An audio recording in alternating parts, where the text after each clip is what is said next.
Hey guys, in this position, world champion Capablanca played something amazing and he won the game just in some moves. Of course, we are going to analyze it very soon, but first, let's see how they got this position on the board. Keep watching. This game was played in Moscow 1935 between Capablanca as white and as black Vera Menchik, who was considered the best female player in the world in that moment. So let's see what happened. Capablanca is playing queen's pawn, then knight f6, c4, g6, knight c3, bishop g7, e4, and d6. Here we have a king's Indian defense. It's a very popular dynamic variation. Against king's Indian, white can play some different systems. Probably the most popular is the classic with knight f3, and in this line there will be some very interesting mirror games, very sharp positions. Well, in the game, Capablanca is playing with f3, which we call Saemisch. It's actually one of my favorite lines against king's Indian. Here we are protecting the center very well, and white is going to try a normal, very natural development with moves like bishop e3, probably bishop d3, knight e2. That's the plan, maybe queen d2. That's the idea for Saemisch. Black is going to castle, then bishop e3, and then e5. There's some pressure here in the center, so white needs to play knight e2, and then this a6. In king's Indian, black will try to break white's center, and that's why we have moves like e5, and sometimes they prepare other breaks or b5 or c5. So the move a6 is very typical in this variation. White continues with queen d2, the queen and the bishop are connected, planning some bishop h6 in the mirror game. Also, white could consider castling queenside. Well, black continues bishop d7 and then d5. Very often in these lines, white needs to close the center to get rid of the pressure over here. Very often that's what black wants, because once white advances the pawn, then the square c5 is going to be available for the knight, and there are ideas like knight d7, knight c5, connected to a5, avoiding b4 from white. But it seems like this is a good moment for white to play this, since the knight cannot go to d7 or a6 right now. Well, black plays here knight e8, wanting to play f5. Something interesting in king's Indian is that very often black is playing in the king side, where the king is, and also very often, even when we have opposite side castlings, white is playing over the queen side, even when they castle over there, and they will try to play moves like c5. That's something a little strange, but it happens very often in these lines, since white has a lot of space over here and black has this possibility over here. Those are typical ideas in this defense. Well, white continues with g4, and they are controlling very well this break now. Black plays here a6. If there is a break over f5, white can consider trade, and then the g file is going to be open, so there could be some initiative over there. So instead of playing f5, black plays here h6. In this position, white is playing h4. My question is, why didn't Capablanca capture here this pawn on h6? Pause the video if you want. I will say it right now. If white captures the pawn, there will be a check, taking the bishop on h6. So this is clearly this is a mistake. So that's why he plays here with h4. Black king comes to h7 because now the pawn is actually hanging, and then the knight comes to e3. This is a common move in Saemisch. Since the pawn is on f3, the knight is almost always developed over e2, and since the knight is blocking the bishop, it has to go somewhere, and g3 is usually very well in the king side, controlling things and supporting these advances. So black plays here c5. This is also a common idea here. Usually black wants to play b5, but they want to make sure white cannot play c5. So when they play this move, they probably want to break at some point very soon.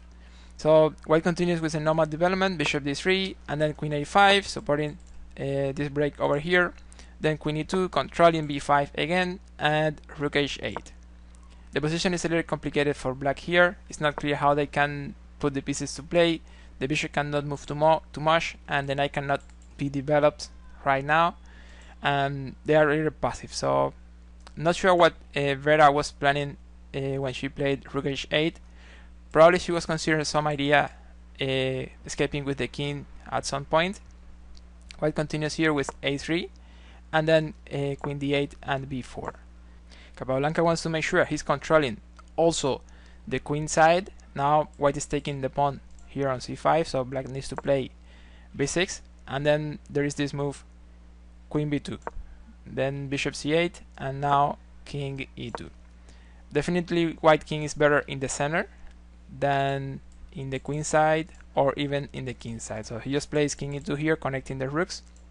And now knight d7, rook ag1, rook b8 and b5. Here the best move for black was just trading, but after knight takes pawn, white is clearly better. Instead of that, Vera is just advancing the pawn to a5, which is probably a dubious move. Now everything is completely blocked in the queen side, which means white can focus on the attack in the king side. No worries about any problem over this side of the board. Also, white king is going to be very safe over here. So the game continues with king d1. This position, as it is so blocked, there could be some slow moves now, improving step by step. So king g8, queen d2, and knight f8. King c2, just improving the position of the king. And here there is this f6.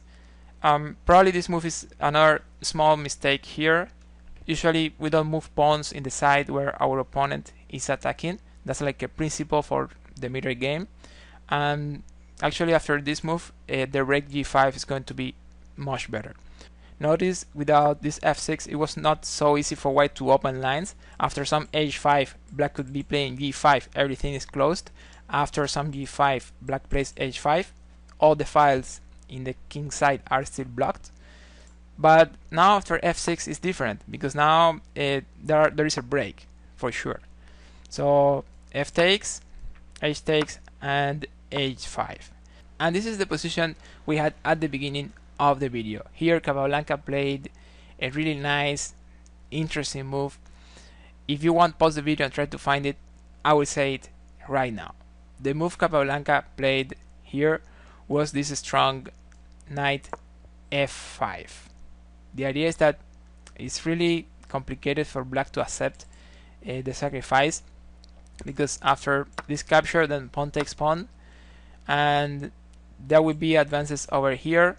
White just lost one piece, but now suddenly three minor pieces will be playing much better, because both bishops will be getting the king side, but also the knight is coming over e4, which was not possible before. At the same time, the rook is helping over here, and the queen could be joining over these lines. Besides, black pieces are in very passive positions. They are not really helping too much, so this position could be winning for Capablanca. So after knight f5, Vera Menchik doesn't accept the knight, and she's just playing king f7. Here white continues with this knight h4. The knight is blocking the passed pawn here, but also is creating some annoying pressure on g6. After queen e7, white plays queen h2. Capa wants to break over f4. Of course, white is much better in this position. They have more space. White pieces are in better squares. Black king is not too safe over here, and black pieces are too passive. However, if we don't break, it's going to be really hard to get something here. So we need to break, so we open some lines and our pieces can cross the line to the other side of the board. So the only way to break here is going to be over f4, and that's what he's planning. He's going to put the pieces behind, preparing everything, so when he breaks, the pieces are in the best squares. So black plays here knight c7, and then rook f1.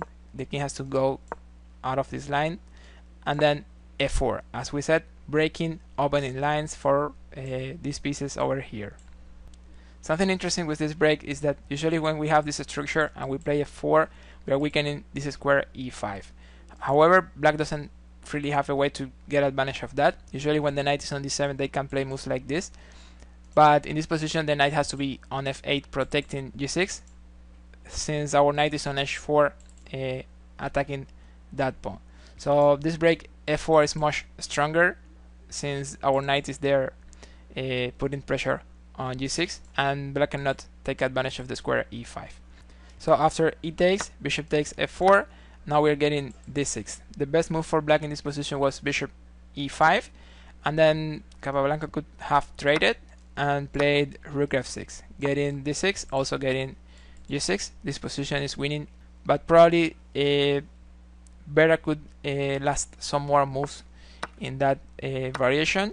However, in the game she played king d7, and Capablanca is playing another great move. I will say it right now, but if you want, pause the video. The move Capa is playing here is the great bishop takes d6. Now white is taking the queen, also taking the knight, and the idea is that if queen takes bishop, white can check, and then white is getting the queen and probably some other piece over here. So after bishop takes d6, Vera Menchik is resigning in this position. The question for the comments: could you find the challenging moves knight f5 or bishop d6? So I hope you have enjoyed this video. Help my channel with some like if you think this was good. Subscribe so you get notifications for my next videos. Never stop believing. See you in the next.